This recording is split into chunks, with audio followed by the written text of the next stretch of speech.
Assalamualaikum warahmatullahi wabarakatuh. Bismillah, alhamdulillah, wassalatu wassalamu ala rasulillah wa ala alihi wa sahbihi ajma'in.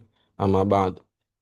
Pertama-tama marilah kita panjatkan puji dan syukur kepada Allah Subhanahu wa Ta'ala, serta tidak lupa pula salawat dan salam semoga terlimpah curahkan kepada Nabi Muhammad Sallallahu Alaihi Wasallam, kepada para keluarga, para sahabat, para tabiin, tabiut tabiin. Mudah-mudahan kita semua yang hadir pada kajian malam ini mendapatkan syafaat atas tentunya atas izin Allah Subhanahu wa taala. Amin ya Allah ya rabbal alamin.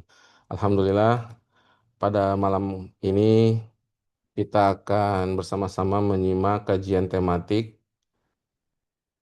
yang akan disampaikan oleh Ustadz Christian Ragil Putradianto Hafizahullah dengan tema ilmu benteng ilmu benteng diri dari fitnah. Alhamdulillah, Ustazuna sudah hadir di tengah-tengah kita.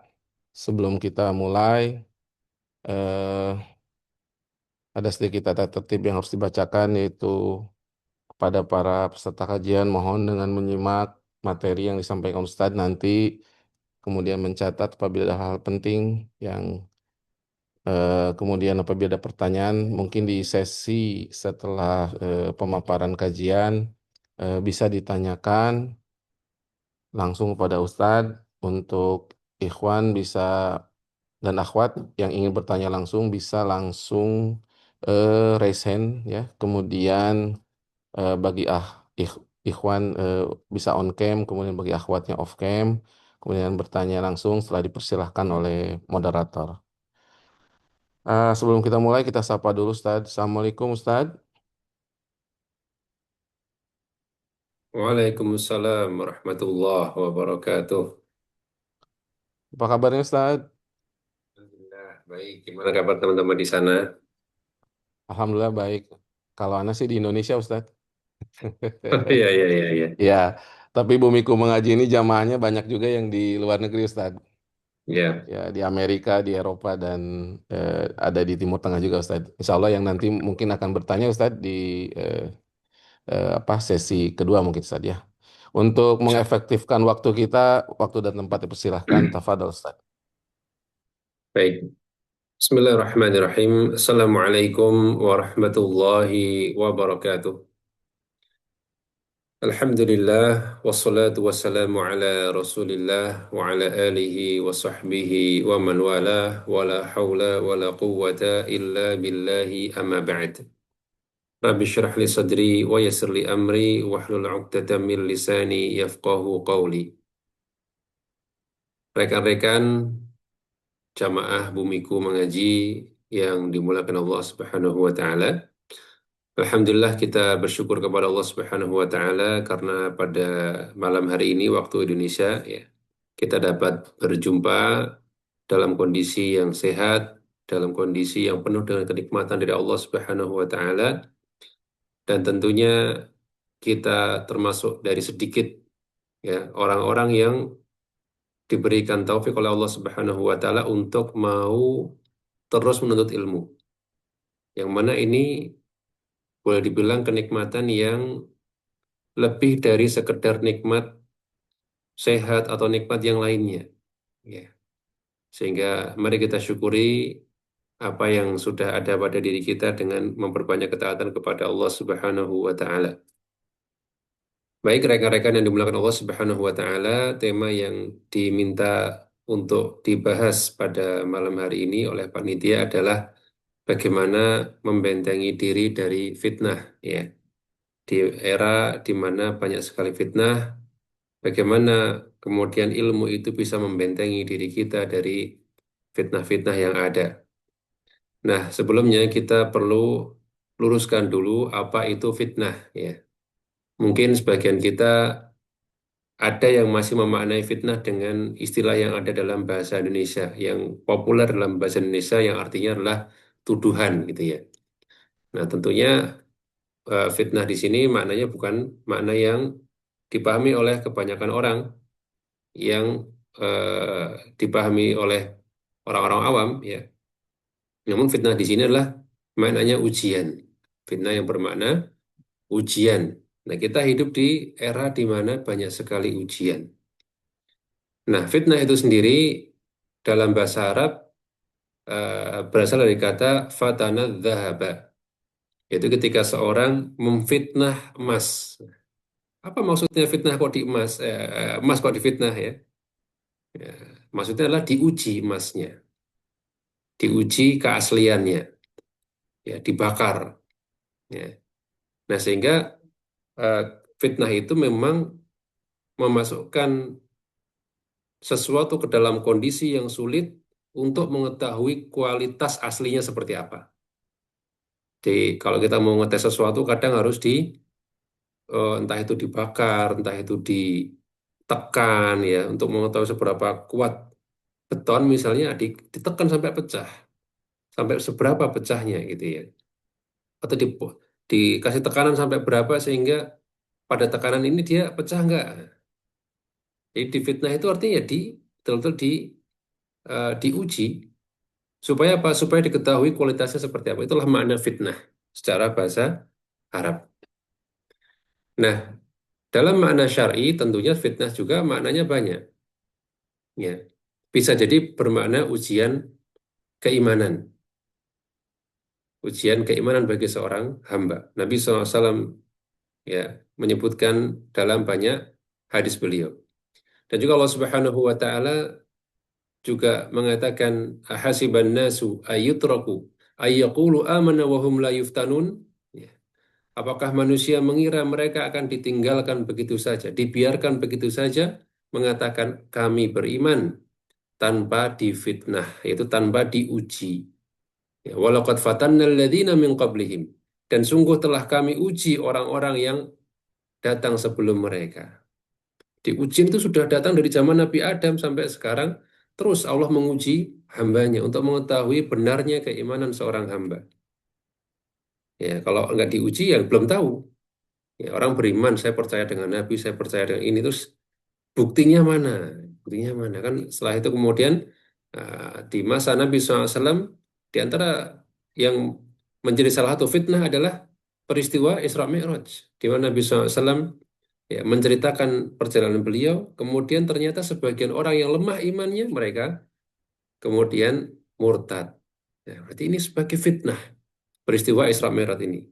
Belum lagi nanti di Madinah, ya, fitnah berupa Nabi SAW kemudian mengangkat atau apa namanya diangkat oleh para sahabat sebagai pemimpin, maka orang-orang yang tidak suka dengan beliau, orang-orang yang terganggu eh, apa namanya dengan keberadaan beliau yang tadinya sudah mau diangkat jadi pemimpin nggak jadi, ya, maka mereka kemudian kufur dan mereka menjadi orang-orang munafik. Ini juga berarti fitnah. Jadi fitnah makna utamanya dalam Al-Quran adalah ujian keimanan, ujian bagi seorang hamba untuk mengetahui benarnya iman hamba tersebut. Kemudian fitnah juga bisa bermakna penyimpangan akidah, ya, penyimpangan akidah. Sehingga kita kenal ada istilah namanya fitnah khawarij, ya, fitnah murji'ah, fitnah eh, apa misalnya liberalisme. Nah, ini disebut dengan fitnah karena dia paham-paham yang bisa jadi seseorang gagal untuk menangkalnya, kena dia. Sehingga dia terpapar paham khawarij, terpapar paham liberal dan seterusnya. Ya, jadi fitnah juga datang dalam bentuk penyimpangan-penyimpangan akidah. Kemudian juga fitnah bisa berupa syahwat. Nanti akan kita bahas secara sendiri ya. Fitnah syahwat itu apa aja. Ya.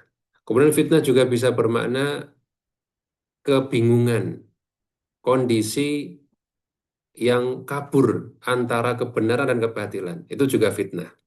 Makanya kalau dalam istilah perang sesama muslim, sesama mukmin itu disebut perang fitnah. Perang yang sebetulnya tidak jelas mana yang benar, mana yang batil. Ya, perang yang bukan untuk meninggikan kalimat Allah, itu namanya perang fitnah.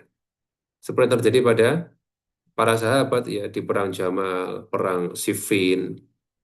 Ini perang fitnah, ya. Perang yang bukan fisabilillah sebetulnya, tapi perang karena yang satu merasa benar, yang satu juga merasa benar gitu ya. Ya, dan tidak ada di antara dua-duanya yang benar 100%. Ya. tapi dalam kondisi yang mereka sama-sama eh, kabur atau samar antara yang benar dengan yang batil. Nah, kondisi semacam ini itu juga namanya fitnah. Makanya kalau disebut zaman yang penuh fitnah, zaman yang dimana orang itu susah membedakan mana yang benar, mana yang batil. Karena saking yang batil ini menyamar jadi kebenaran. Yang benar itu tersamarkan juga, seperti seolah-olah dia batil, gitu ya. Ada syariat-syariat yang kemudian dianggap sebagai, ini syariat apa sih? Ya, contoh yang paling gampang adalah syariat ketaatan kepada pemimpin. Itu kan dianggap kebatilan oleh banyak orang. Wah, ini syariat yang melanggengkan, ini ajaran yang melanggengkan kezaliman ini. Dia syariat ini benar, syariatnya benar dari Nabi SAW, dari Allah Subhanahu Wa Taala, tapi dianggap batil. Sebaliknya yang batil dianggap benar. Ya, misalnya ya tadi amar ma'ruf nahi mungkar atas nama amar ma'ruf nahi mungkar kemudian oh, melakukan tindakan-tindakan anarkis misalnya. Udah dianggap suatu yang benar, padahal dia batil. Nah, kondisi semacam ini di mana yang benar sama batil ini mulai terbolak-balik itu namanya juga kondisi yang penuh dengan fitnah. Ya. Dan lain sebagainya. Jadi fitnah intinya bisa kita maknai kekacauan, bisa kita maknai penyimpangan, bisa kita maknai ya ujian secara umum. Ya, itu fitnah. Makanya zaman sekarang berarti betul-betul zaman yang penuh dengan fitnah. Kalau kita lihat dari fenomena yang kita sudah sampaikan tadi, ya berarti banyak fitnah di masa sekarang.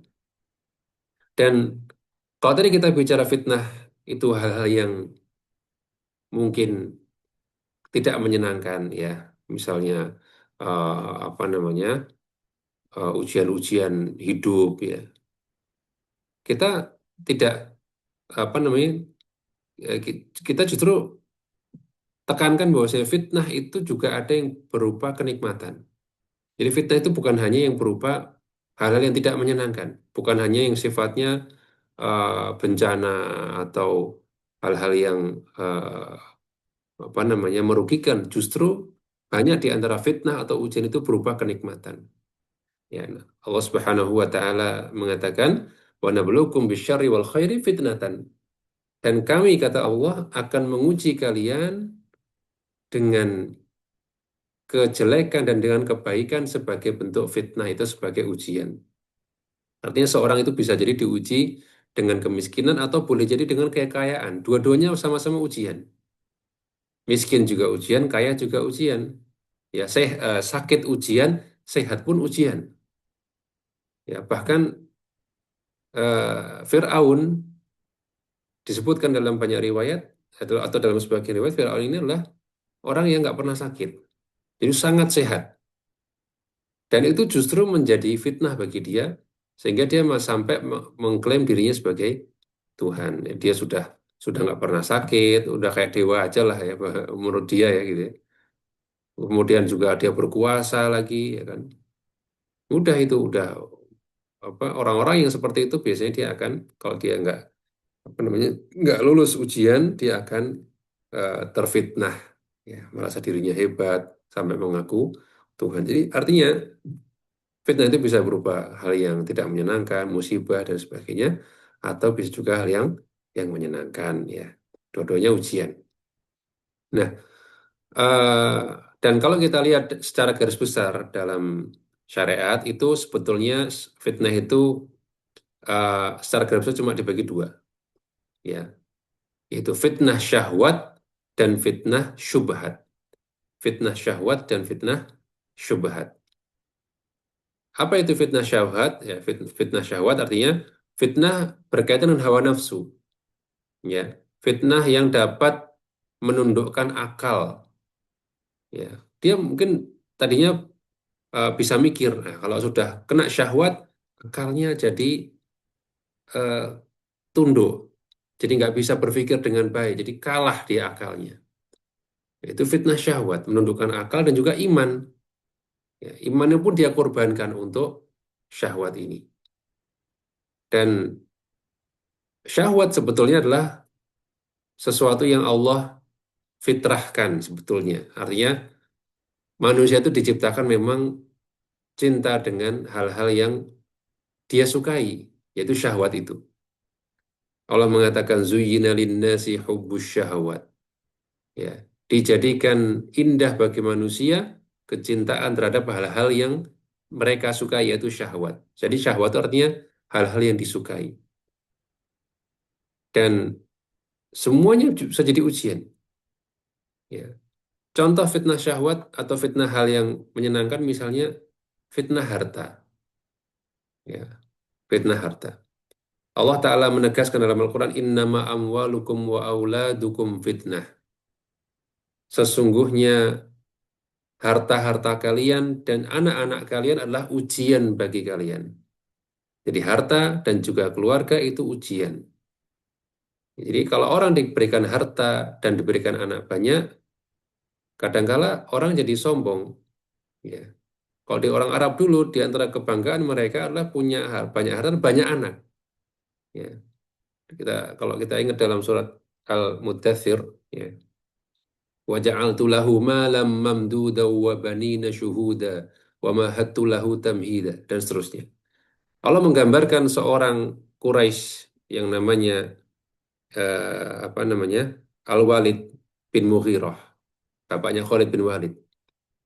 Kenapa dia kok bersikap sombong, ya, tidak apa namanya?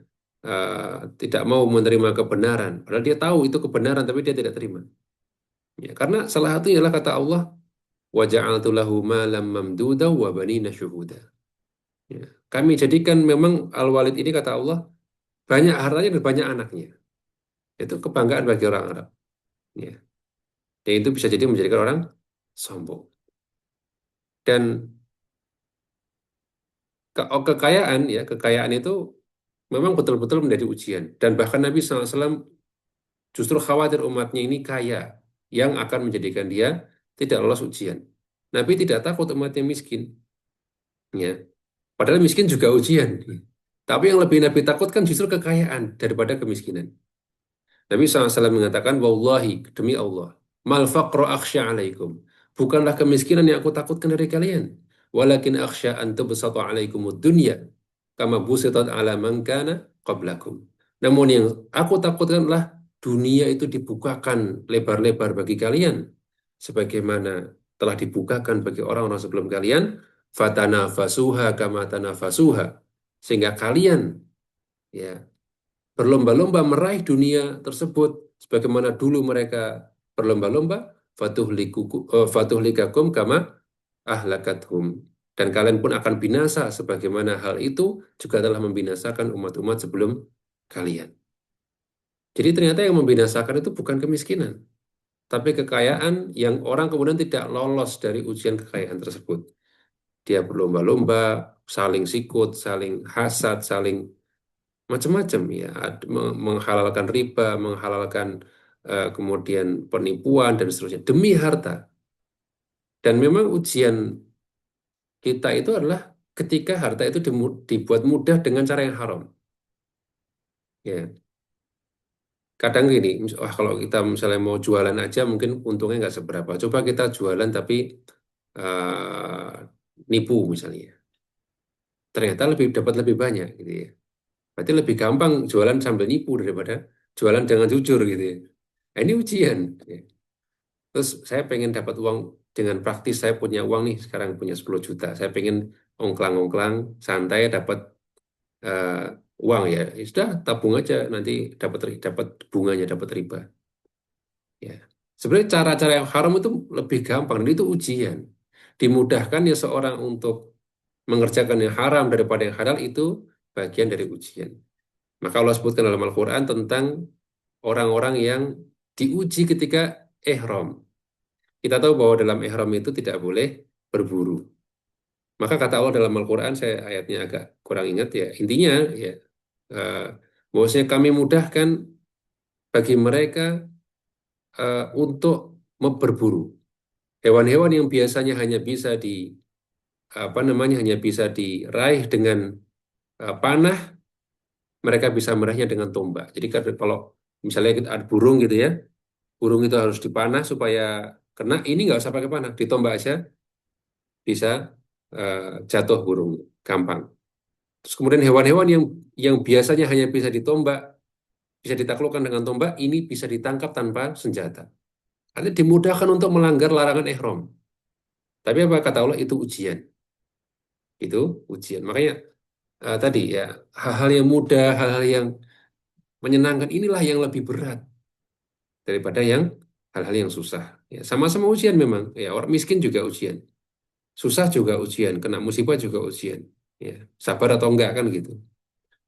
Tapi dapat sesuatu yang menyenangkan, wah itu lebih kadang lebih berat ujiannya. Nah, termasuk juga fitnah jabatan. Nah, fitnah jabatan ini juga kita lihat ya, banyak sekali orang yang terfitnah dengan fitnah jabatan. Nabi SAW telah mengingatkan dalam sebuah hadis tentang bahayanya ketika seorang sudah ambisius terhadap jabatan dan juga harta. Ya, Nabi SAW mengatakan, "Madzibani ja'i'ani ursila fi ghanamin bi afsadalaha min hirsil mar'i 'alal mali wa syarafi lidinihi." Kata Nabi SAW, jika ada dua ekor serigala yang dilepaskan di kawanan kambing, ya, maka kerusakan yang ditimbulkan oleh kedua serigala tersebut masih lebih mending daripada kerusakan yang ditimbulkan orang yang ambisius terhadap harta dan kedudukan. Ya, lebih berbahaya terhadap agama orang tersebut daripada bahayanya serigala terhadap kambing-kambing tersebut. Serigala kalau makan kambing, dia sesudah puas pulang, pergi dia. Ya, kambingnya nggak dihabisin. Nah, itu menunjukkan dia sebetulnya lebih ke ambisi daripada ke kebutuhan gitu ya. Kalau kalau singa kan kebutuh. Dia manfaatkan dagingnya semaksimal mungkin ya, dibagi-bagi, dimakan bareng-bareng sampai habis. Itu kalau singa. Kalau kalau serigala enggak, serigala ambisius, menyerang. Habis itu dia sudah kalau sudah apa namanya sudah lelah ya, udah nggak dihabisin, wah pergi dia. Ini sangat-sangat menggambarkan orang yang ambisius. Dia sebenarnya nggak terlalu butuh dengan itu. Tapi dia sangat ambisius sampai dia dapatkan itu sampai merusak agamanya. Melebihi rusaknya ya kambing-kambing yang dimangsa oleh dua ekor serigala. Dan coba kalau kita lihat banyak orang yang menghalalkan segala jalan untuk dapat jabatan. Sesudah dapat jabatan ya sudah dia apa yang dia lakukan? Ya dia cari cara supaya balik modal. Ya dia ya kita tahu lah kita nggak usah bahas. Sudah banyak kita lihat. Ini bahaya kalau seorang sudah ambisius terhadap jabatan atau harta. Kemudian fitnah syahwat yang lain adalah fitnah lawan jenis. Ya. Nabi SAW mengatakan, "Ma taraktu ba'di fitnatan adharra 'ala rijali minan nisa." Ya. Tidaklah aku tinggalkan satu ujian yang lebih berbahaya bagi laki-laki melebihi fitnah wanita. Ya. Sama juga, malah kadang laki-laki juga menjadi fitnah bagi wanita. Ya. Kalau artis ganteng, kadang wanita terfitnah. Walaupun ya mungkin kita tahu mereka nggak akan dapatkannya, tapi terfitnah. Terfitnah. Ya kita nggak usah bicara artis lah. Di kalangan ibu-ibu pengajian juga, ya kita dapat ada kasus-kasus di mana, wah dia malah fokus kepada kegantengan ustadznya, fokus pada mungkin apanya ustadznya, karisma ustadznya dan seterusnya. Ini nggak fokus, berarti ini terfitnah ini. Harusnya orang itu fokus kepada ilmunya, nggak peduli siapa yang menyampaikan. Gitu. Ternyata dia malah kemudian lebih melihat kepada orangnya, bahkan mungkin yang tidak esensial seperti mungkin penampilan atau yang lainnya. Sama fitnah lawan jenis fitnah yang berat. Ya. Kemudian juga fitnah popularitas. Nah, ini juga saya tekankan di sini bahwa kita hidup di era medsos, di mana medsos itu luar biasa pengaruhnya. Ya, orang itu kalau dipuji senang dia. Rata-rata orang dipuji senang. Nggak ada yang atau hampir nggak ada orang yang dipuji malah kesal kecuali orang yang memang apa ya dirahmati Allah Subhanahu Wa Taala. Umumnya orang senang dipuji dan semakin dia dapat pujian dia akan berusaha untuk mempertahankan pujian tersebut. Kalau sudah dipuji ya aku mau cari cara supaya dapat pujian yang sama atau bahkan lebih dipuji lagi. Nah, kalau di medsos ya bisa dalam bentuk misalnya postingan di Facebook misalnya, dia dapat apa? Dapat like banyak. Wah, ini berarti ini tipe yang disukai nih. Aku mau posting yang ini terus yang semacam ini gitu. Padahal mungkin itu posting yang mungkin nggak penting, hal yang bahkan mungkin mengandung maksiat ya. Kadang-kadang wah postingan kritis, mengkritisi pemerintah atau apa, wah dipuji banyak orang, wah bagus. Wah, akhirnya dia suka dengan seperti itu, wah dia rajin posting-posting politik misalnya. Atau misalnya apa, yang lainnya lah banyak ya. Orang akhirnya ter dan saya sudah melihat sendiri seperti itu. Orang ini awalnya bahasa kita tuh FYP gitu ya, atau viral ya dari suatu postingan. Wah, habis itu dia cenderung akhirnya itu terus yang diposting mirip-mirip ya semacam itu. Ya, ya saya tidak menuduh bahwa dia cari pujian, tapi yang seperti itu banyak, gitu ya. Nah, kita cenderung menjadi budak bagi para follower kita sendiri. Justru kalau kalau kita malah mencari keridhaan mereka, kita budak mereka jadinya. Kita bukan apa ya, jadi bukan orang yang diikuti. Kita sebetulnya jadi yang pengikut gitu sebetulnya. Karena ya kita mengikuti kemauan, akhirnya mengikuti kemauan netizen gitu ya. Karena apa? Dari fitnah popularitas. Wah, saya bahas ini nggak ada yang suka nih. Wah, saya nggak bahas yang lain aja deh yang kira-kira orang pada suka. Temanya, topiknya, atau apanya. Wah, akhirnya udah kita nggak pernah bahas yang penting-penting justru. Kita bahas yang, wah ini walaupun nggak penting, tapi yang penting dapat pujian. Nah, begitu yang penting-penting, wah ini sepi. Apalagi kadang kita mengingatkan hal-hal yang mungkin sensitif, yang mungkin tidak disukai, ya. Bagi sebagai kalau orang kan diingatkan kan suka nggak suka, suka kesel ya. Nah, kita suka ngingetin, malah kita dapat kecaman, dapat ejekan. Nah, itu kadang menjadikan kita jadi jadi nggak semangat Ini juga sama. Makanya eh, benarlah apa yang disampaikan oleh para ulama kita bahwa ya ridhon nas ghayatun la tudrak. Keridhaan manusia itu tujuan yang nggak akan bisa diraih. Kalau mau cari keridhaan, pasti ada yang nggak ridho sama kita. Udah kita lillahi ta'ala, apa yang buat Allah ridho itulah yang paling penting. Ya. Jadi tadi ya kita gambarkan betapa banyak fitnah-fitnah yang ada di sekitar kita berupa fitnah syahwat. Fitnah syahwat. Kemudian fitnah yang kedua namanya fitnah syubhat, yaitu fitnah yang berupa kerancuan pemikiran. Syubhat itu berarti membuat eh, pikiran kita tuh jadi keliru dalam memahami sesuatu. Seperti apa namanya? Pikiran kita jadi rusak, jadi rancu. Itu namanya fitnah syubhat. Itu juga fitnah, ujian. Ya. Dan ini fitnah yang boleh jadi malah lebih berbahaya daripada fitnah syahwat.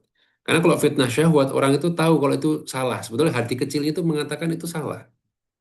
Fitnah syubhat itu. Contoh, orang terfitnah dengan harta. Dia tahu sebenarnya, ini sebenarnya nggak benar nih. Walaupun hati kecilnya ya, walaupun dia kalahkan hati kecilnya, tapi sebenarnya dia masih tahu lah. Oh ini fitnah wanita, ini fitnah. Dia paham. Tapi kalau sudah fitnah syubhat, dia anggap itu benar. Tadi yang saya bilang, fitnah itu kan bisa berupa yang benar tampak salah, yang salah tampak benar. Oh itu bahaya sekali. Orang kalau sudah menganggap itu benar, padahal itu salah, udah sulit untuk kemudian kita kembalikan. Ya, dia merasa benar, ngapain saya harus berubah ini sekarang ini saya sudah apa namanya punya pegangan yang benar menurut dia gitu. Nah, ini yang lebih berbahaya. Makanya fitnah syubhat ini nanti berkaitan dengan hal yang sifatnya pemikiran. Di antara contohnya misalnya eh, rasionalisme atau paham yang apa-apa itu harus bisa dirasionalkan, harus bisa dilogika. Nah, ini bahaya. Kenapa? Islam adalah agama yang secara asal namanya Islam itu artinya apa sih? Islam berserah diri. Ya, Islam itu artinya apa? Berserah diri. Artinya ada hal-hal yang kita pasrah sama Allah. Walaupun kita nggak paham itu kenapa. Ya, ada hal yang dalam syariat kita tahu paham logikanya opini kita ngerti. Tapi ada banyak syariat yang pada akhirnya kita hanya taslim, hanya pasrah. Ini saya tahu bahwasanya Allah pasti mensyariatkan ini karena kebaikan. Tapi walaupun saya belum paham kenapanya. Inilah makna Islam. Islam itu artinya pasrah, berserah diri kepada Allah. Kita ngerti atau nggak ngerti hikmahnya, nggak penting. Ya, yang penting kita yakin Allah ketika mensyariatkan sesuatu itu pasti pasti ada hikmahnya, pasti itu baik. Nah, kalau paham rasionalisme enggak masuk akal, enggak diterima. Sholat, buat apa sholat? Sholat ngapain? Nah, misalnya gitu ya. Ada manfaatnya apa? Kalau secara rasional kita susah nyari manfaatnya gimana, secara logika, secara sains. Ya, akhirnya nggak sholat jadinya gitu ya. Oh, kalau kalau zakat oke lah zakat ini bener nih berbagi nih. Nah, itu berarti pilih-pilih dia jadinya. Oh, yang ini oke, sesuai rasional, yang ini enggak. Nah, termasuk tadi, wah ini nggak masuk akal nih syariat suruh taat sama pemimpin, apapun yang terjadi, selama pemimpinnya nggak kafir, kita nggak boleh berontak. Ah, nggak masuk akal nih. Kalau kayak gini caranya, gimana kita hidup ini? Dizalimi terus kita nih. Nah, ini pakai rasio. Yang rasio itu belum tentu benar. Karena rasio itu juga buah dari pikiran dia sendiri. Ya, kadang-kadang orang udah merasa itu cukup rasional, padahal enggak. Ya, makanya hati-hati dengan paham rasionalisme ini juga sebenarnya menimpa kita juga. Ya, ada sebagai orang yang masih mempertanyakan syariat tertentu. Hati-hati. Ya, hati-hati. Akibatnya dia jadi menolak hadis bahkan kadang. Kalaupun dia nggak nolak hadisnya, dia coba pahami hadis itu dengan apa ya? Dicocokkan dengan pemahaman dia supaya matching dengan pemahaman dia. Bukan bukan sesuai dengan apa yang dipahami oleh Rasulullah atau dipahami oleh para sahabat. Enggak. Dia dia nggak bisa nolak hadis, tapi dia hanya bisa, ah kalau gitu paling nggak saya pahamilah dengan pemahaman saya. Ini juga bahaya. Ini fitnah syubhat. Ya, fitnah syubhat. Nah, kemudian juga paham-paham yang ada di sekitar kita seperti paham relativisme. Itu paham yang menganggap ya kebenaran itu relatif. Yang ini nanti ujung-ujungnya kemana? Ya, semua agama benar. Ya. Kalau di kita, kalau di dalam Islam sendiri pun kadang ada seperti ini juga relativisme ini. Ya, semua kelompok benar. Oh itu benar, ini benar. Sama ini relativisme, cuman bedanya dia dalam Islam. Ini juga nggak boleh seperti ini. Kebenaran itu hanya satu.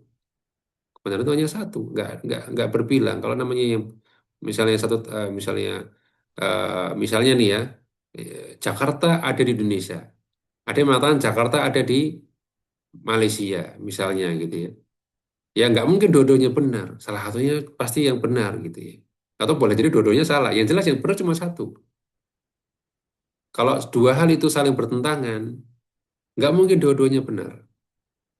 Tapi kadang orang aneh gitu ya.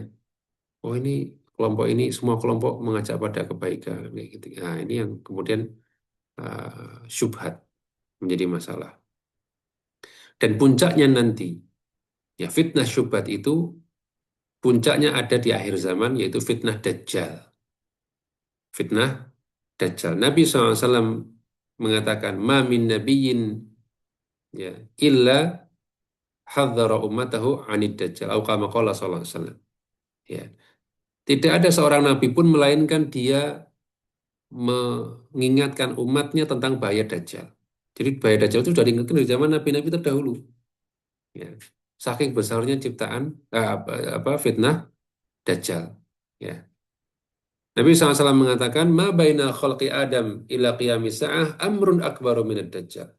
Tidak ada sejak zaman Nabi Adam sampai hari kiamat perkara yang lebih besar daripada dajjal. Ya. Dajjal ini makhluk yang istimewa, luar biasa. Fitnahnya benar-benar membuat orang tertipu. Ya, kita kalau sekarang ngomong dajjal gampang, tapi kalau kita ketemu dajjalnya belum tentu. Karena nah, kalau Nabi sudah menggambarkan fitnah itu berat, berat beneran. Ya, Nabi nggak mungkin bohong. Ketika Nabi katakan ini fitnah yang berat, ya sekarang kita karena nggak menghadapi dajjal, kita rasa-rasanya kayaknya bisa gitu. Begitu ketemu orang belum tentu kita bisa menghadapi dajjal. Maka diajarkan oleh Nabi SAW untuk berlindung dari fitnah dajjal. Nabi sudah gambarkan tuh, udah jelas ciri-cirinya tuh. Dajjal misalnya mat buta sebelah ya.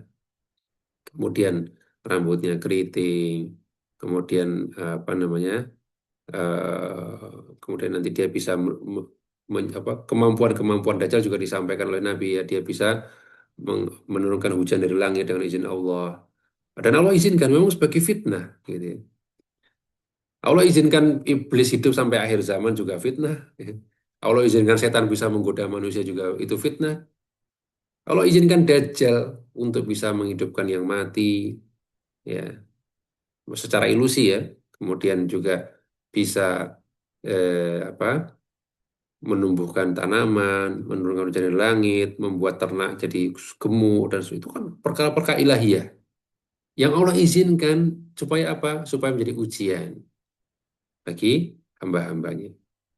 Ya, untuk masalah ini kita mungkin harus ada waktu terkhusus ya untuk masalah dajjal. Tapi intinya itu fitnah fitnah syubhat, fitnah yang membuat orang tuh ya tadi rancu pikirannya, rancu.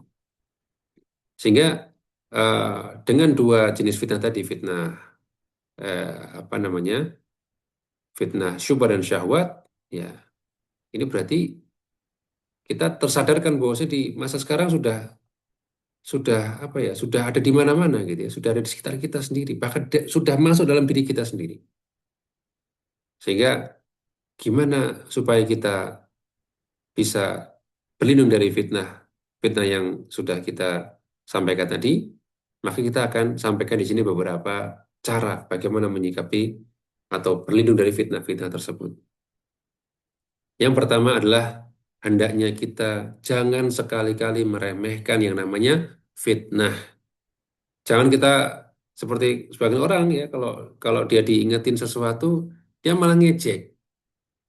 Dan itu terjadi betul. Ya.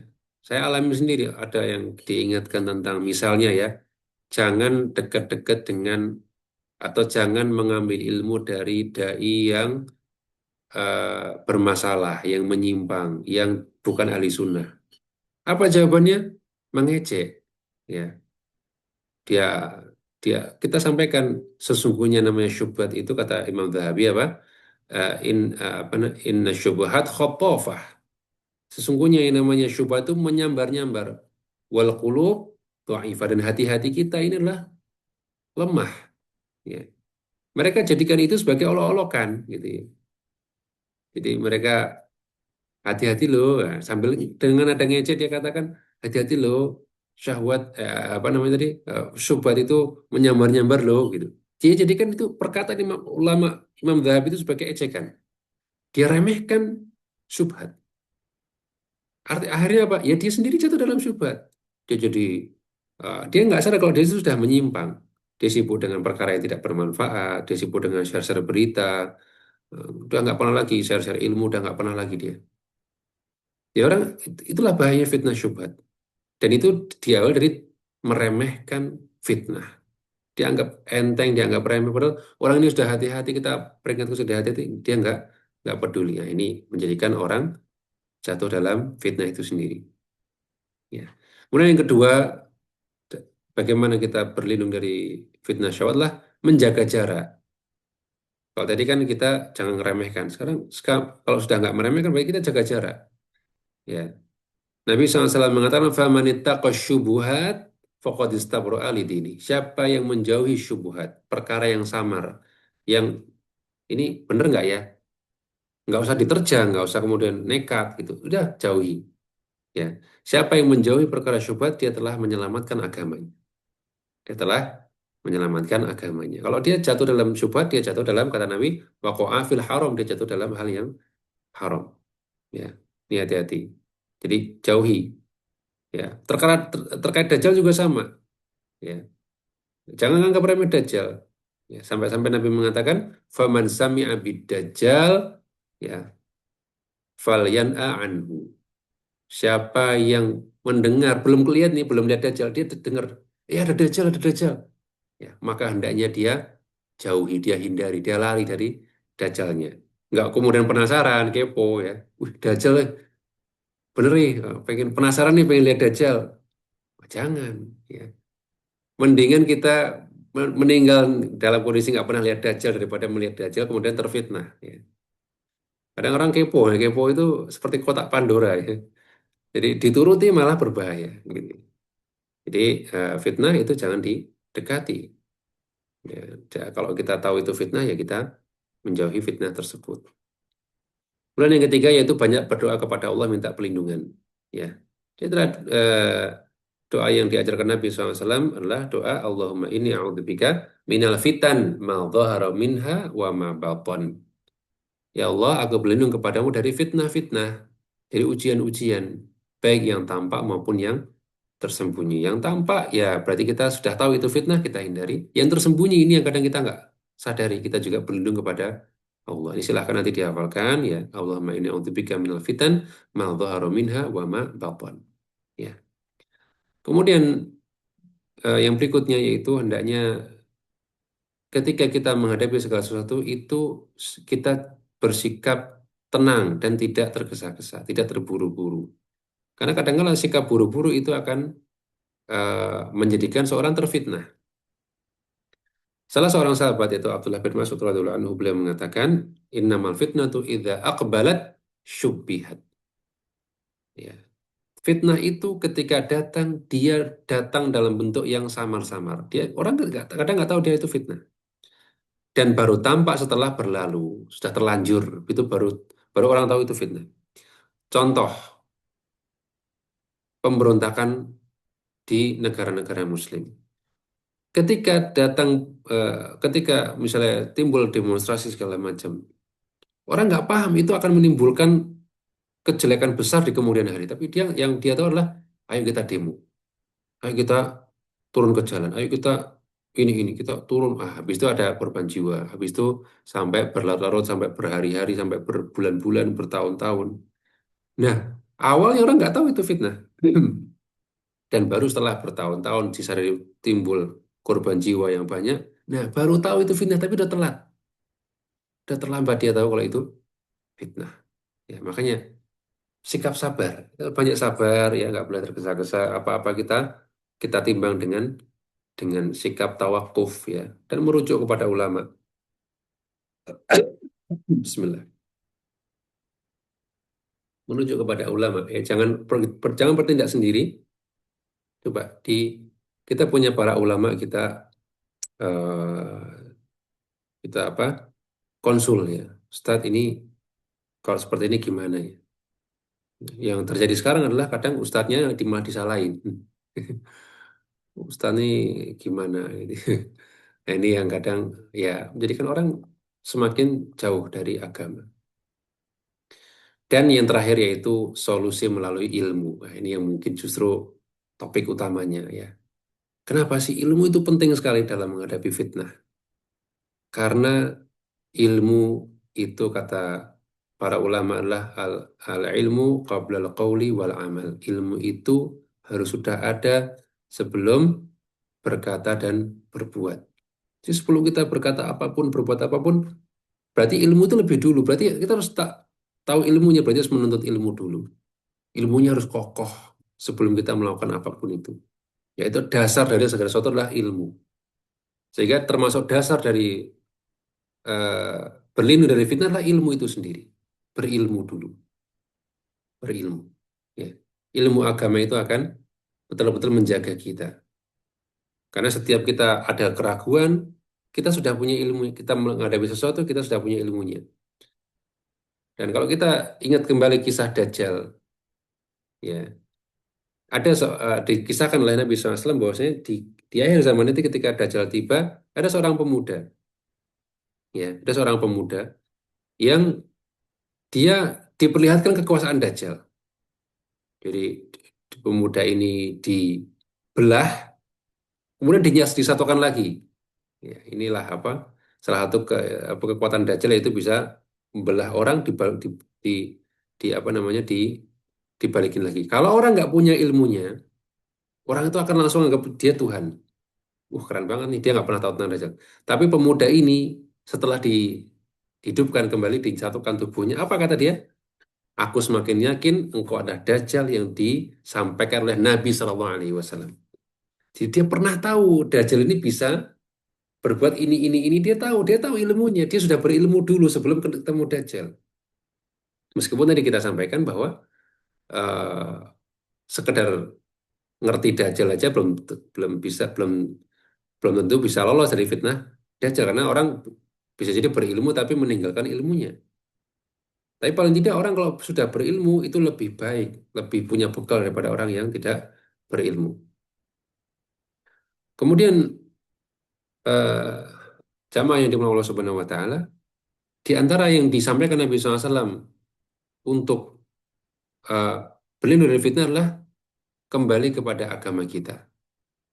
Nabi SAW menggambarkan fenomena akhir zaman, di mana Nabi SAW mengatakan, "Idza tabaya'tum bil 'ainah." Ketika kalian sudah berjual beli dengan cara ainah, yaitu dengan cara riba. Ya, dan ainah itu lebih lebih parah daripada riba. Kalau riba itu kan terang-terangan. Kalau ainah ini riba yang dibungkus dengan jual beli. Jadi seolah-olah benar padahal salah gitu. Nah, ini fitnah juga ya. Jadi orang dia mau dapat apa namanya pinjaman ya, dan yang satu lagi dia pengen dapat apa untung dari meminjami temannya. Tapi kalau pinjam meminjam dengan untung kan riba. Oh ya udah kita bungkus dalam bentuk jual beli. Jadi dia ya udah ini saya jual TV ini ke kamu ya kontan 10 juta TV-nya. Nah, nanti akan saya beli lagi dari kamu TV-nya dengan cara kredit ya misalnya jadi 12 juta. Berarti apa? Saya dapat pinjaman 10 juta, kamu untung 2 juta. Sebenarnya itu apa namanya eh, pinjam meminjam berbunga ya, tapi dibungkus dengan apa? Dibungkus dengan eh, jual beli. Ya. Jadi itu lebih buruk daripada riba yang yang kita kenal ya. Justru itu riba yang dibungkus dengan hal yang seolah-olah halal ini bahaya. Makanya kalau kalian sudah jual beli dengan cara ainah ya riba yang dibungkus jual beli. Wa akhadtum adnabal baqar dan kau atau kalian sudah memegang ekor-ekor sapi yaitu kalian sudah sibuk dengan peternakan, sibuk dengan ternak-ternak kalian. Wa raditu bizara engkau juga telah sibuk dengan pertanian kalian, sibuk dengan harta kalian wa taraktumul jihad yang kemudian kalian dengan itu meninggalkan jihad sibuk dengan dunia dan nggak peduli dengan jihad sallallahu alaikum dzullan Allah akan timpakan kehinaan kepada kalian la yanzi'uhu hatta tarji'u ila dinikum yang kehinaan tersebut tidak akan dicabut sampai kalian mau kembali kepada agama kalian. Nah, pertanyaannya, kembali ke agama itu seperti apa maksudnya? Tentunya agama itu dipahami dengan ilmu. Orang nggak mungkin kembali ke agama, mau kalau nggak punya ilmu, kembali kemana? Ya, agama ini agama ilmu. Ya. Kita mau tahu inah itu riba ya dari belajar, dari eh, tahu tentang ilmu muamalah. Ya.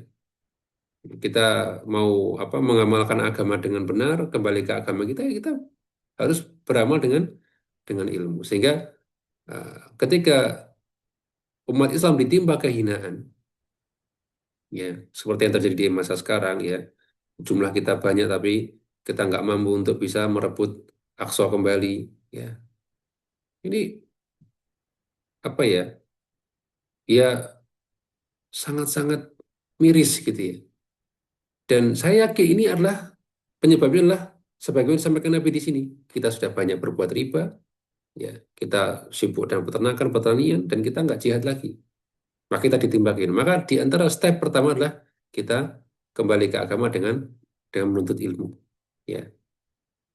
Kemudian yang berikutnya kalau kita berilmu, ilmu itulah yang akan menjaga kita. Sebagaimana kata Ali bin Abi Thalib radhiyallahu anhu, ya beliau mengatakan al ilmu ya yahrusuka wa anta tahrusul mal.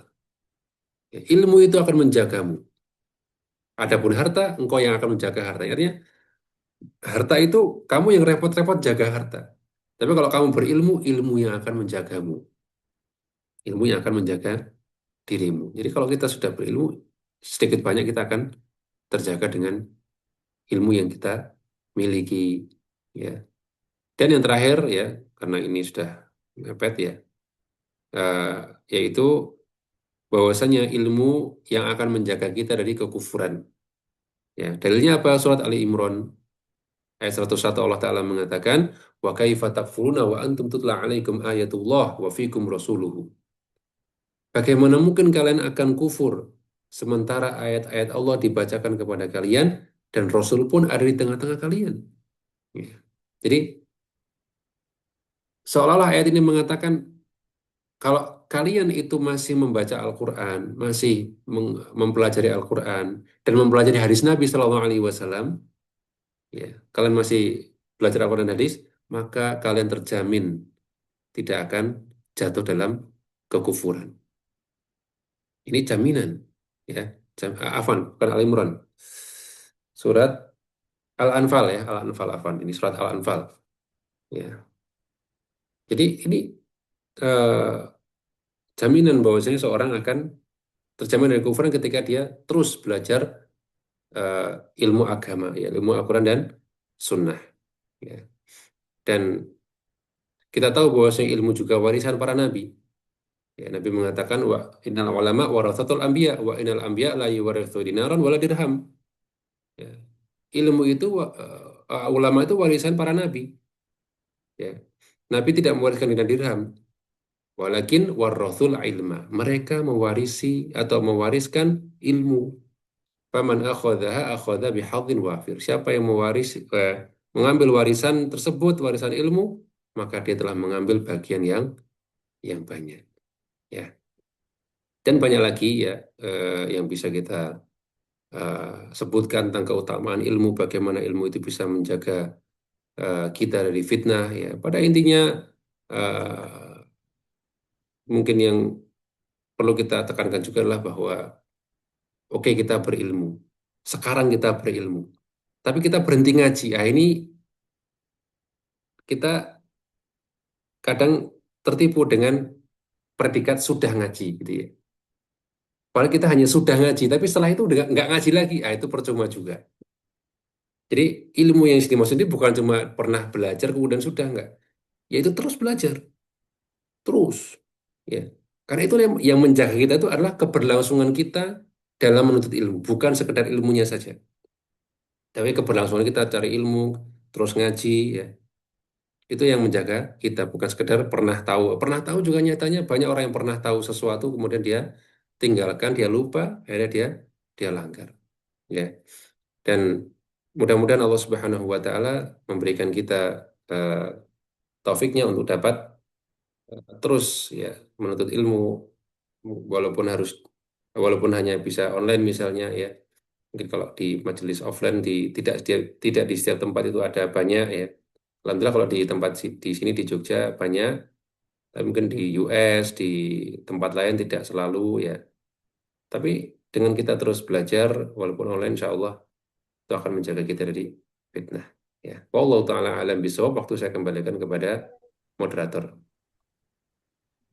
Jazakumullah khairan Ustadz atas penyampaian materinya yang insya Allah bermanfaat bagi kita semua dengan mengambil hikmah dari ilmu dari materi yang saya sampaikan tadi dan tentunya kita bisa mempraktekannya. Barakallahu fiikum. Untuk itu kita lanjut ke sesi diskusi tanya jawab ya Ustadz. Ya, Baik, Ana persilahkan bagi yang ingin bertanya silahkan raise hand atau bisa menuliskan pertanyaannya di meeting chat.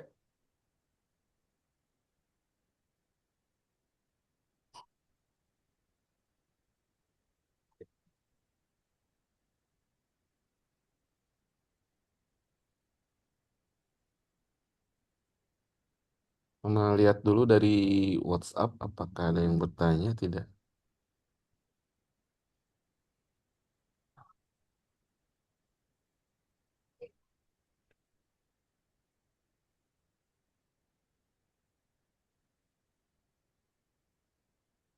Baik Ustadz, mungkin pertanyaan dari Ana pribadi boleh Ustadz?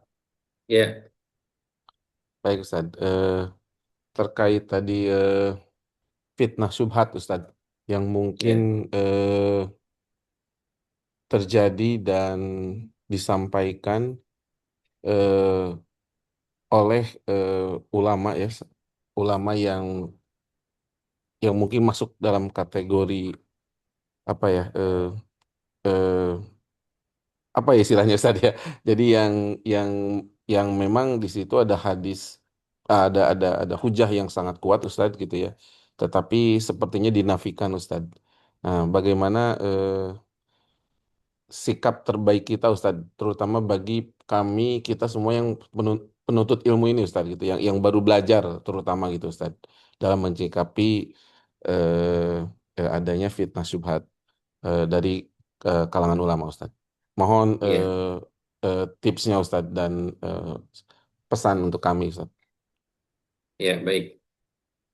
Pertanyaan bagus ya. Jadi di antara syubhat yang sering disampaikan oleh eh, orang-orang yang menyimpang adalah trik mereka adalah mereka menggunakan perkataan para ulama ahli sunnah. Bisa jadi perkataan tersebut eh, benar tapi dibawa kepada makna yang keliru, atau boleh jadi memang itu kekeliruan atau ketergelinciran dari ulama tersebut. Ya, karena yang namanya ulama itu tidak maksum. Ya, dia kadang punya kekeliruan. Dan para ulama telah menjelaskan, ya di antaranya seperti misalnya Imam Zahabi rahimahullah pernah mengatakan bahwasanya eh, para ulama besar seperti Imam Ibnu Khuzaimah yang beliau itu keliru dalam masalah asma wa sifat, yaitu beliau menafsirkan hadis tentang eh, khalaqallahu Adama ala surati. Allah menciptakan Adam dalam bentuknya di sini kalau ulama ahli sunnah mengatakan dalam bentuk Allah Subhanahu wa taala. Tapi Imam Khuzaimah mengatakan itu dalam bentuk Adam itu sendiri, dan itu keliru. Namun kata Imam Zahabi ketika mengomentari beliau mengatakan, ya namanya ulama itu keliru, biasa keliru. Kalau kita tinggalkan ulama karena kekeliruannya yang cuma satu dan dua, ya makanya nggak ada ulama yang bisa diikuti. Ya, artinya ulama itu biasa keliru itu biasa. Bahkan dalam akidah pun kadang satu dua tergelincir itu hal yang bukan hal yang aneh gitu ya. Ibnu Taimiyah sendiri juga punya kekeliruan dalam masalah pernah berpendapat bahwasanya surga itu tidak kekal, neraka itu fana ya. Kemudian ya, ada beberapa yang kemudian punya kesalahan dalam hal yang lainnya. Artinya, nah kadang ini dimanfaatkan oleh orang-orang yang menyimpang ya. Karena kita tahu, karena mereka tahu kita mau menjadikan para ulama tersebut sebagai panutan, kemudian dibawakanlah ucapan-ucapan ulama yang menyimpang tersebut. Sehingga kita seolah-olah percaya, ternyata begini ya, ternyata begitu ya. Padahal itu adalah dalam tanda petik framing yang dilakukan oleh mereka, em, sehingga kita mengakui, ini berarti gini, berarti benar gini, padahal tidak. Nah, solusinya seperti apa? Eh, Kewajiban bagi seorang penuntut ilmu adalah dia, kalau dia orang awam, maka dia taklid kepada ulama yang dia percayai. Ulama di sini maksudnya adalah guru, ustadz, ya. Kalau dia memang nggak mampu untuk eh, apa menjelajahi rimba sendirian, ya jangan jelajahi rimba sendirian. Dia lewat pemandu, pemandu itu adalah ustadz atau gurunya. Dan kesalahan sebagai orang sekarang adalah ketika dia merasa sudah ngaji satu dua tahun berapa tahun tanpa cukup bekal dia sudah mulai mengembara sendiri, dia cari-cari sendiri, dia syubhat, dia artikel-artikel yang seperti itu dia baca. Terus bukan dari orang yang dia kenal gitu. Akhirnya dia masuk syubhat ke kepala dia, jadi terpengaruh. Ya, dan ini banyak kadang orang-orang tanya sama saya, Ustaz, gimana? Kok ada begini, ada begitu? Karena dia terlanjur baca artikel yang membuat dia bingung, membuat dia ini siapa yang nulis? Rupanya ulama yang atau rupanya tokoh-tokoh yang menyimpang. Karena dia makanya ya kalaupun terlanjur baca kita bisa tanyakan kepada ustaz.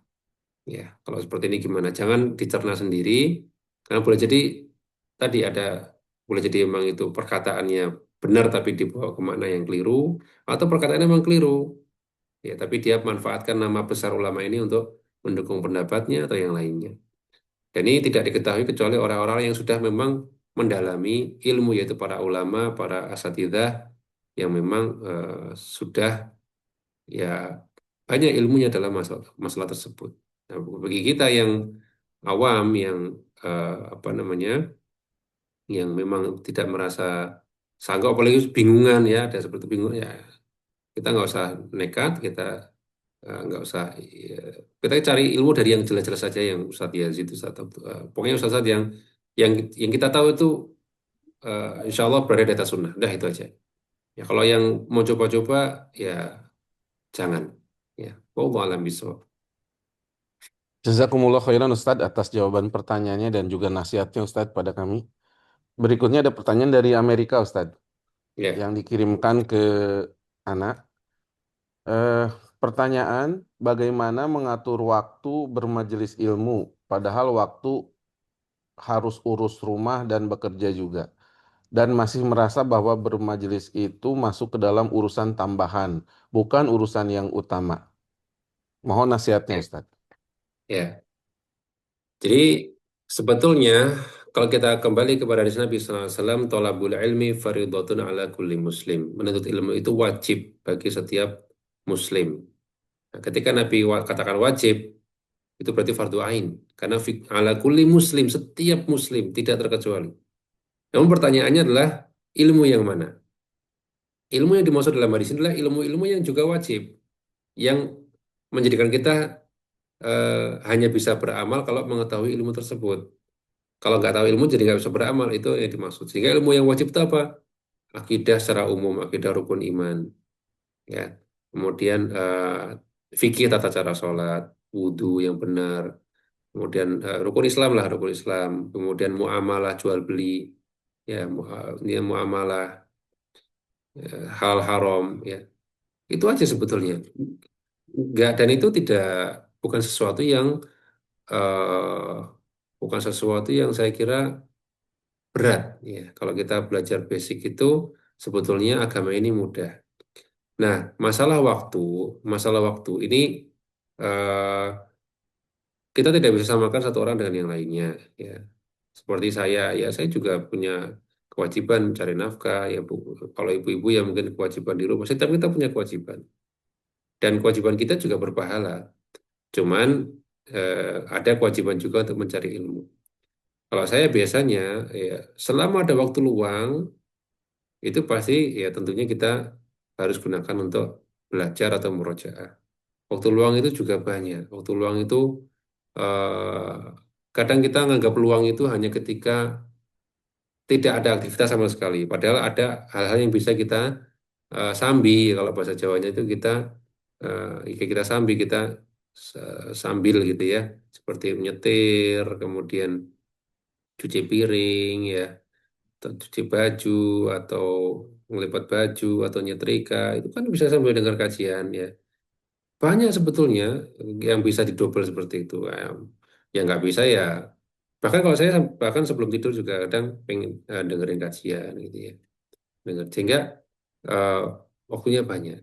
Kalau kita hanya memahami menuntut ilmu itu hanya duduk di majelis ilmu ya jadi sempit, jadi susah, jadi nggak ada waktu. Tapi kalau kita memahami mencari ilmu itu adalah setiap perkara yang menambah ilmu kita, baik melalui majelis atau mungkin mendengarkan rekaman atau live atau ini ya tentunya peluang itu sangat banyak, insya Allah ya. Walaupun sesibuk apapun ibu rumah tangga, insya Allah pasti sempat kalau cuma nyambi-nyambi pasti sempat. Wallahu a'lam bishawab. Jazakumullah khairan Ustadz atas jawaban pertanyaannya dan juga nasihatnya. Barakallahu fikum. Kemudian ada pertanyaan selanjutnya Ustadz, masih dari Amerika. Eh, Bila ada tulisan atau buku seorang ustadz sunnah di zaman terdahulu, namun belakangan ustadz tersebut terkena syubhat dan sudah secara terbuka, apakah Ya, kita masih boleh, masih bisa mengutip tulisan perkataan ulama dan poin-poinnya dari dari tulisan ustadz tersebut, karena tulisannya sangat baik untuk dibagikan di grup atau dibuat poster, atau men-share atau masih boleh men-share poster-poster dari ketika beliau masih istiqomah di jalan sunnah. Mohon nasihatnya ya, Ustaz. ya baik. Ya memang di antara hal yang menyedihkan yang tidak kita pungkiri adalah adanya dai-dai yang akhirnya tumbang atau menyimpang dari jalan yang benar karena banyak faktor tentunya. eh, dan kita berlindung ya dari hal semacam itu. Namun yang jelas ketika memang itu telah terjadi, seorang dai yang dulunya di atas sunnah kemudian menyimpang, ya maka sangat sangat tidak dianjurkan untuk menyebarkan kembali buku-bukunya atau ceramahnya atau yang lainnya ketika dia masih lurus. Bukan karena tidak bermanfaat, tapi karena kalau kita sudah menyebarkan sesuatu, itu kita tidak bisa mengontrol penyebaran tersebut. Ya kalau kita, ya kalau sesama orang yang tahu mungkin nggak apa-apa. Misalnya saya dan antum sama-sama tahu dai-nya, misalnya gitu kan, sama-sama tahu keadaannya seperti sekarang. Tapi saya mau sharing aja ini ilmu dulu yang saya dapatkan dari beliau ini seperti ini. Ya nggak masalah karena cuma kita sama-sama tahu. Oh, yang penting kita ambil yang waktu masih lurus gitu ya. Tapi begitu kita sebarkan, ada orang yang nggak tahu. Wah ini kok bagus banget susunan ini Ustaz yang mana dia cari-cari. Oh ini. Akhirnya apa? Menjadi fitnah, menjadi fitnah syubhat ya, menjadi masalah bagi orang tersebut. Jadi itu sebenarnya sisi sisi larangannya. Kenapa kita tidak boleh menyebarkan eh, karya-karya seorang walaupun dulunya dia lurus, ya, walaupun ketika itu masih lurus, karena ada bahaya semacam itu. Kalau untuk diri kita sendiri boleh, ya kalau untuk diri kita boleh. Misalnya ya ceramah Ustadz Fulan atau Syekh Fulan yang kita tahu dulu lurus. Ya, kita nggak akan sampaikan itu ke orang, nggak akan sebarkan itu ke orang, nggak akan promosikan itu ke orang. Tapi kita tahu itu belum seluruh, kita dengarkan ceramahnya, kita baca bukunya, tidak masalah. Ya, jadi kembalinya kepada kekhawatiran tadi, bukan bukan masalah dulu masih lurus ya, dulu masih lurus, tapi itu konsumsi kita aja, bukan disebarkan karena itu sudah tidak bisa kita kendalikan lagi. Wallahu a'lam bishawab. Jazakumullah khairan Ustaz atas jawaban pertanyaannya dan juga nasihatnya pada kami. Barakallahu fikum. Ini ada pertanyaan di Zoom. Assalamualaikum Ustadz, izin bertanya. Ahsanallahu ilaikum Ustadz. Bagaimana menasehati saudara yang masih membayar orang membaca Quran di kuburan setelah jenazah dikebumikan? Mohon pencerahannya Ustadz. Jazakumullahu khairan. Baik. Yang pertama, sebelum kita menasihati dia, kita perlu pahami bahwasanya setiap nasihat itu harus diniatkan untuk kebaikan orang yang dinasihati. Ya, kadangkala kalau kita nggak diterima nasihatnya, kemudian kita marah. Berarti kita sedang tidak memikirkan kebaikan orang yang kita nasihati, tapi kita memikirkan diri sendiri. Kenapa? Memberikan ego. Wah, aku sudah menasihati, kok nggak diterima, marah. Jadi kalau kita niatnya untuk kebaikan orang itu ya diterima atau enggaknya itu sudah kita sudah eh, berusaha gitu ya. Kita enggak maksa gitu ya. Artinya eh, ada kemungkinan enggak diterima ya sudah gitu ya. Ya, kalau mau menasihati ya kadang kita lihat juga backgroundnya dia gimana. Kadang-kala orang sudah punya usul atau sudah punya prinsip yang kalau kita sentuh dari sisi cabangnya bukan pokoknya, tapi cabang yang kita sentuh. Kalau pokoknya masih bermasalah, biasanya nggak akan masuk. Contoh misalnya gini, kita bilang ini bid'ah misalnya, gampang gitu ya, ini bid'ah. Kalau dia masih punya usul atau punya prinsip bahwasanya bid'ah hasanah itu ada, bid'ah namanya bid'ah hasanah itu ada dan boleh, ya susah. Dia tinggal beralasan, ya, ya oke ini bid'ah tapi ini bid'ah hasanah. Selesai. Kan gitu. Jadi kadang-kala kita kalau memang itu dia punya usul atau prinsip yang mendasari perbuatan tersebut, kita larinya ke usulnya, ke pokoknya ya, ibarat batang sama ranting. Nah, kalau kita batangnya masih rusak, ranting yang dipotong dia akan memunculkan ranting yang juga kembali jelek gitu ya, kita main di batangnya. Nah dari sisi ini misalnya membayar orang untuk membacakan ayat di kuburan, kita bisa lakukan pendekatan misalnya ya, dia itu yang dia anut itu siapa. Contoh misalnya dia mengatakan saya bermadhab Syafi'i. Madhab Syafi'i mengatakan bacaan yang dibacakan kepada mayit tidak sampai. Nanti bisa dicarikan di internet ya dalilnya perkataan Imam Syafi'i atau nya di mana itu bisa kita sampaikan. Karena dia punya standar apa? Madhab saya Syafi'i. Ya ini Syafi'i seperti ini. Artinya dia nggak bisa lari eh, dari hal tersebut. Itu baru dari sisi apa? Membacakan apa namanya? Membacakan Al-Quran di kuburan. Belum lagi nanti bayar orangnya. Kalau itu aja nggak nyampe pahalanya, apalagi itu dijadikan sebagai ajang apa namanya? Ajang transaksional ya. Meskipun ya kita tidak pungkiri bahwasanya eh, ada khilafiyah di kalangan ulama tentang bagaimana hukum mengambil upah dari bacaan Quran. Memang ulama berbeda pendapat dalam masalah ini dan pendapat yang mengatakan boleh pun kuat. Tapi di situ artinya membacakan Quran untuk yang syar'i, contohnya meruqyah. Sebagaimana sahabat dulu meruqyah pakai bacaan Quran dibayar dia. Ya, dan itu Nabi tidak melarang, tidak kemudian menyalahkan. Ya, artinya boleh sebenarnya menerima bayaran dari membacakan Al-Quran untuk rukyah tapi dan itu syar'i semua rukyah pakai Al-Quran itu syar'i. Nah masalahnya adalah yang dibayar ini adalah untuk yang tidak syar'i ini yang jadi masalah. Nah kalau kita bisa sampaikan dengan ilmu, alhamdulillah ya. Tapi sekali lagi kalau misalnya dia memang punya prinsip yang kita nggak sentuh prinsip itu, ya prinsip dia ini bidah hasanah yang dia pegang atau prinsip dia bahwa yang penting baik, yang penting ini, kita harus ke main di prinsipnya ini. Ya, dia punya prinsip apa sih yang menganggap ini benar? Oh, dianggap ini yang penting eh, ibadah, yang penting ini. Nah, kita sentuh di situ. Kalau kalau emang dia sudah eh, punya prinsip bid'ah itu sesat, nah baru kita sampaikan ini bid'ah. Kenapa nggak ada di zaman Nabi? Ya, gitu. Jadi pendekatan kita menyesuaikan dari kondisi orangnya, apa yang dia pegang itu tentunya tidak tidak bisa saya sampaikan jawaban secara universal ya. Harus harus dicek dulu orangnya ini nanti eh, pemahamannya seperti apa nanti bisa jadi pendekatannya juga berbeda. Tapi intinya eh, seperti yang tadi saya sampaikan ya, apa eh, bahwa kita tahu standar dia apa, ya kita nasihati sesuai dengan standar yang dia ikuti. Kalau dia mengatakan saya bermadhab Syafi'i, nah kita sampaikan madhab Syafi'i itu begini loh, nah, seperti itu. Allah alam bisawab. Jazakumullah khairan Ustadz atas jawaban pertanyaannya. Barakallahu fikum. Eh, ada satu pertanyaan lagi Ustadz?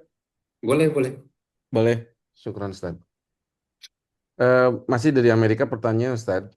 Dalam menuntut ilmu, ini bagus Ustadz pertanyaannya. Dalam menuntut ilmu, apakah kita harus selalu mencatat seperti perkataan Imam Syafi'i?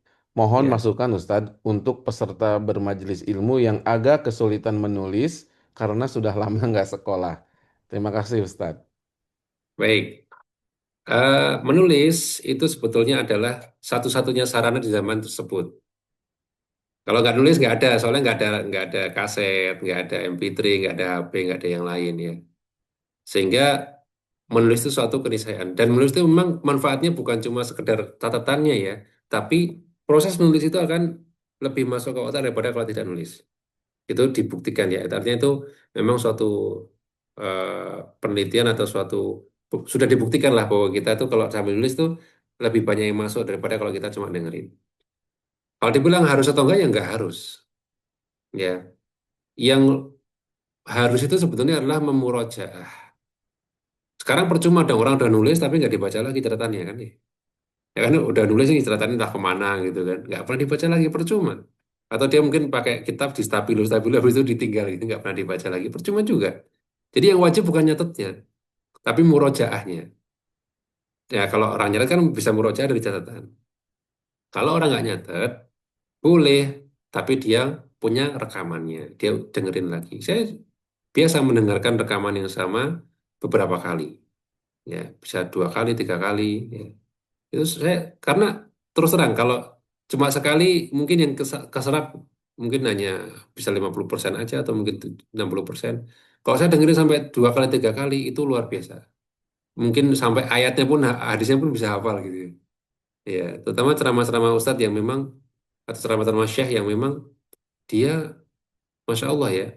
eh, Dia itu kalau sekali ngomong ya dalam 10 menit itu bisa 5 faedah, 10 faedah. Sehingga kalau nggak didengerin berkali-kali, wah ini banyak yang akan kelewat gitu ya. Sehingga solusi bagi ibu-ibu atau bapak-bapak yang mungkin udah nggak biasa nyatet ya masih tidak masalah ya. Tapi ini direkam, ya. Kemudian dengarkan lagi di waktu yang senggang. Diulang sampai paling nggak 2 sampai 3 kali itu insya Allah kurang lebih sama dengan mencatat. Allah alam bisawab. Jazakumullah khairan Ustaz atas jawaban pertanyaannya. Baik Ustadz, sepertinya sudah tidak ada pertanyaan lagi di Zoom melalui Ana juga. Untuk itu Ustadz, mohon Ustadz sebelum menutup kajian malam ini untuk memberikan nasihat buat kami, khususnya karena sebentar lagi kita Ramadan akan menghadapi Ya, bulan yang sangat indah dan luar biasa ini dengan ilmu dan motivasi sehingga kami bisa lebih khusyuk dalam beribadah Ustadz. Tafadhol Ustadz. ya. Baik, rekan-rekan Bumiku Mengaji yang dimuliakan Allah Subhanahu wa taala. Alhamdulillah pada malam hari ini kita telah membahas hal-hal yang berkaitan dengan fitnah ya dan juga bagaimana berlindung dari fitnah dan cocok sekali ya setelah ini kita akan insya Allah ya akan bertemu dengan bulan Ramadan. Tentunya ini bulan yang juga momen yang tepat sekali untuk kita mengamalkan apa yang kita sampaikan tadi. Karena betapa banyak ya fitnah-fitnah syahwat yang akan teredam ketika kita berpuasa di bulan Ramadan ya.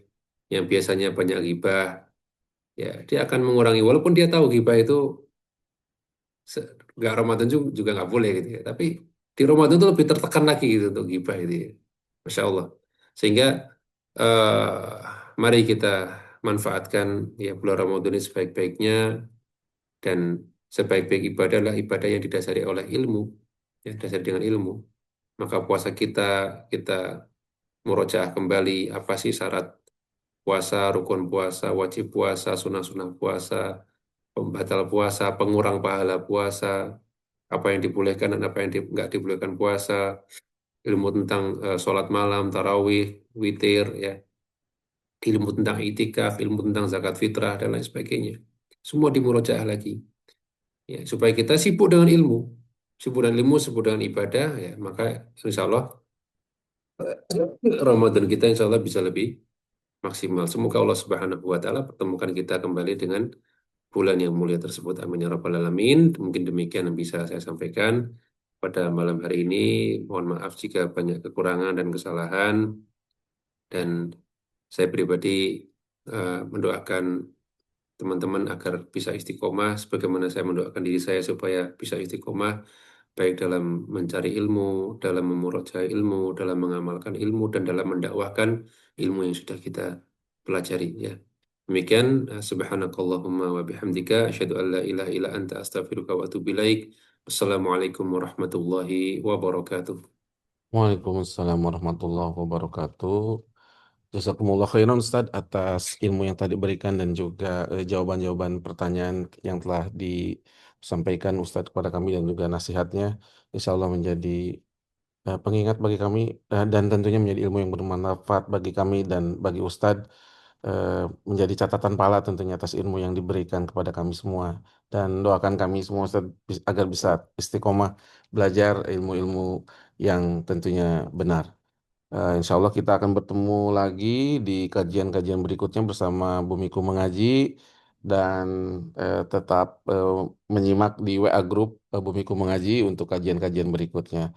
Ana tutup dengan Assalamualaikum warahmatullahi wabarakatuh.